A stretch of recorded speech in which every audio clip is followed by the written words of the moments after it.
It's time for the Week 7 Over-Under Challenge. As always, this segment is presented by DraftKings, and I'm joined by Colin Cowherd to talk through some of our favorite player picks for this week's slate. Before we jump in, I want to remind everyone listening that you can play along with our Over-Under Challenge and try to not only beat Colin, but win some cool prizes as well by heading to fantasypros.com/challenge.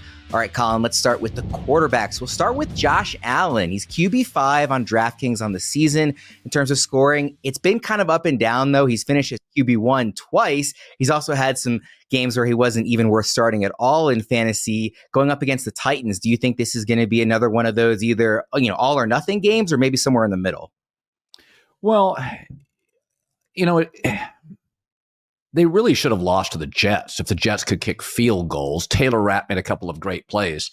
I think Buffalo tends to be a tad overvalued because Josh Allen is so great and we love him so much. He's our Superman that they're a roller coaster team. But I do think Amari Cooper is a really sound investment. No cost, high production, high character. So I think James Cook has a chance to return.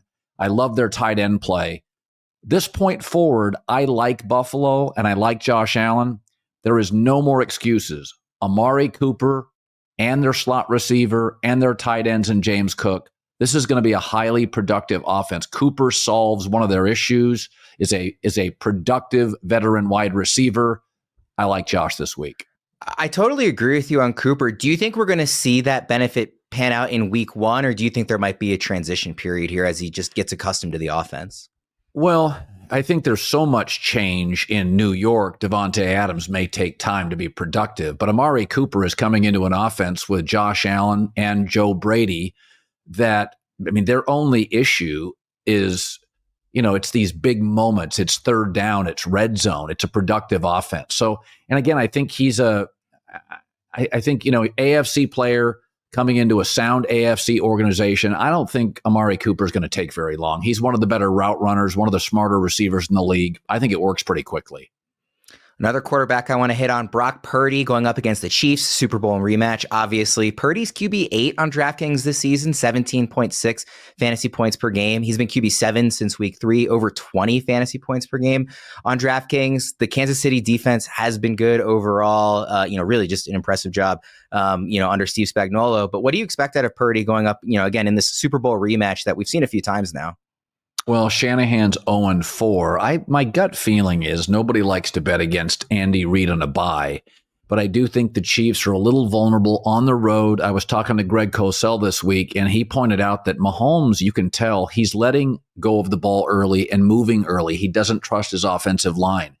When I watch Brock Purdy and his arsenal, he has great trust in Shanahan and his O-line. In this spot, I think Purdy will play well. I think there's certain things that feel inevitable. The Bills winning a Super Bowl with Josh Allen and the Niners eventually at some point beating Kansas City in a game. I think this is the spot Brock Purdy plays well.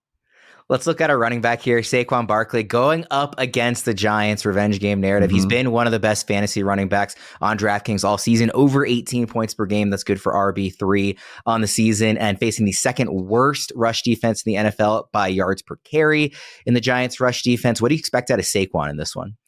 Well, Andrew Thomas, the left tackle, the very good left tackle for the Giants, is out for the season. What does that mean? Daniel Jones probably has more 3-and-outs and quick drives. Translation, Saquon Barkley gets the ball, better field position. I think they're a little concerned about Jalen Hurts and his turnover reality.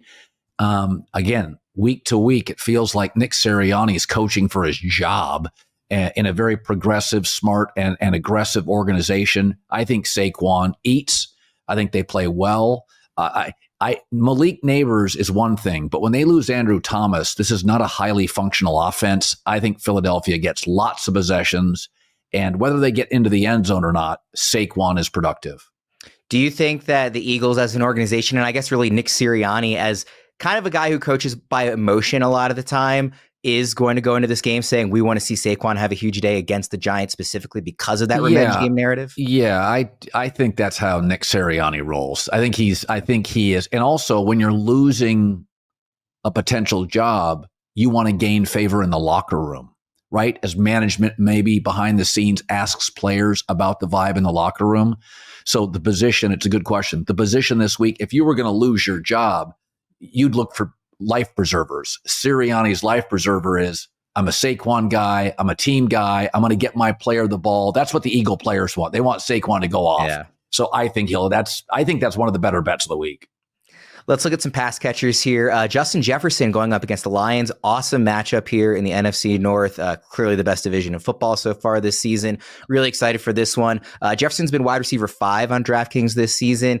He is facing a Detroit pass defense allowing over 10 yards per catch this season, tied for 6th best in the NFL. Last year in 2 games against the Lions, Justin Jefferson, 18 catches, 333 yards, and two touchdowns. One of the best receivers in football. What do you think we're going to see this weekend? Well, Vikings off a bye. More time to be creative. Love that for Justin Jefferson. Aiden Hutchinson's injury, they haven't replaced him yet. Less of a pass rush. More time for Sam Darnold. I think Justin Jefferson has a big, big game.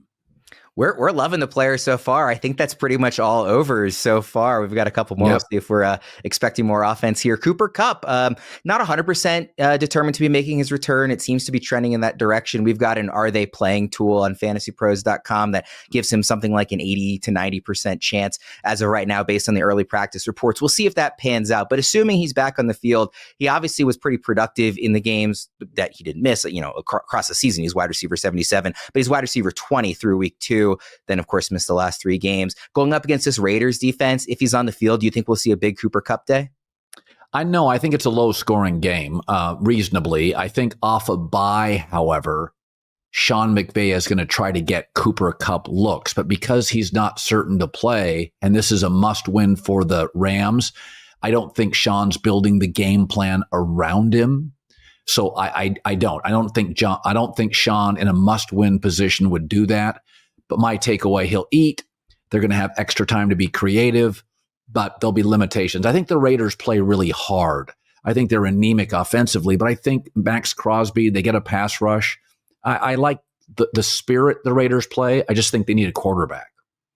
We'll wrap up with a tight end here. Sam LaPorta going up against the Vikings. We already touched on this game from the other perspective, from the wide receiver position. On the other side of this one, tight end 12, just over 5 fantasy points per game on DraftKings this season. He's been a huge disappointment relative to where he was going in drafts last season in 2 games against the Vikings, just 8 catches for 47 yards and a touchdown. What do you expect out of LaPorta this weekend? Low numbers and under. I think the way to take the crowd out of Minnesota is to run the football and have long, slow, boring drives running the football with, Montgomery, Jahmyr Gibbs. And I think what Detroit's trying to do off that big win over the Cowboys, knowing Minnesota is going to be cute and clever offensively off a bye with a smart offensive coach, get the ball, run the ball, eat the clock. LaPorta does more blocking than catching. We'll wrap up there. Awesome slate this weekend. Best of luck to everybody in all their bets and their fantasy plays. Remember to head to fantasypros.com/challenge to play along all season long. Thanks for joining us, Colin. Thanks, man.